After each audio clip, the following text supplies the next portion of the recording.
കൂട്ടുകാരെ, നമുക്കിന്ന് ഇച്ചിരി മത്തിയും കപ്പയും കൂടെ പുരട്ടിയാലോ.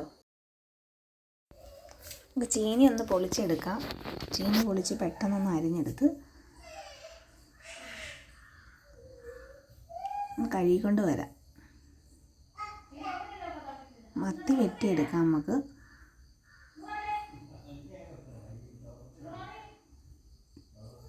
കുറച്ച് ഉപ്പിട്ട് തേച്ചെടുക്കാം. നന്നായിട്ട്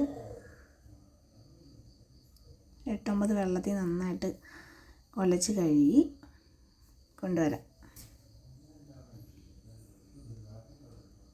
നമ്മൾ എടുത്തേക്കുന്ന ഇഞ്ചി ചെറുതായിട്ട് അരിഞ്ഞത്, വെളുത്തുള്ളി, പിന്നെ കാന്താരി മുളക്, ചെറിയ ഉള്ളി, പിന്നെ കരിയാപ്പല.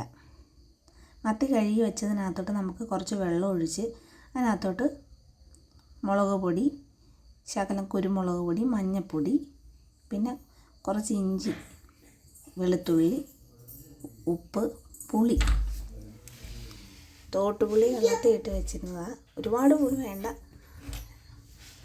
കുറച്ച് കറിവേപ്പില, ഒരു ശകലം വെളിച്ചെണ്ണ കൂടെ ഒഴിച്ച് നമുക്ക് അടപ്പേ വെക്കാം.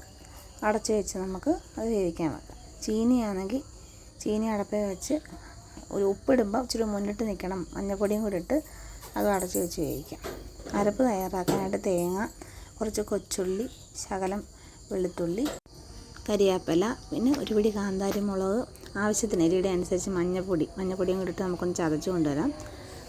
മീൻ നമ്മൾ അടപ്പേ വെച്ചത് ഈ പരുവമായിട്ടുണ്ട്. അത്യാവശ്യം നല്ലതായിട്ട് ഒന്ന് തിളച്ച്, ഒത്തിരി പറ്റണ്ട, കാരണം അതിൻ്റെ ചാറ് കിടന്ന് വേണം നമുക്ക് ചീനി എത്തിയിടാൻ. അപ്പം ഒത്തിരി പറ്റണ്ട. മീൻ നന്നായിട്ട് വെന്ത് കഴിയുമ്പോൾ നമുക്ക് മീനും കോരിയെടുത്ത് മുള്ളു മാറ്റിയെടുക്കാം.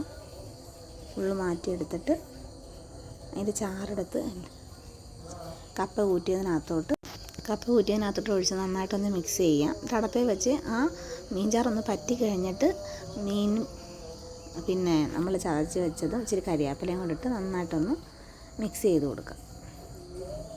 ചീനി ഒന്ന് പുരട്ടിയെടുക്കാം. റെഡി ആയിട്ടുണ്ട്. സൂപ്പർ കൊള്ളാം. നമുക്ക് സെർവ് ചെയ്യാനായിട്ട് വിളമ്പി ഇച്ചിരി മീൻ കറി, മത്തിക്കറിയും കൂടെ അങ്ങോട്ട്.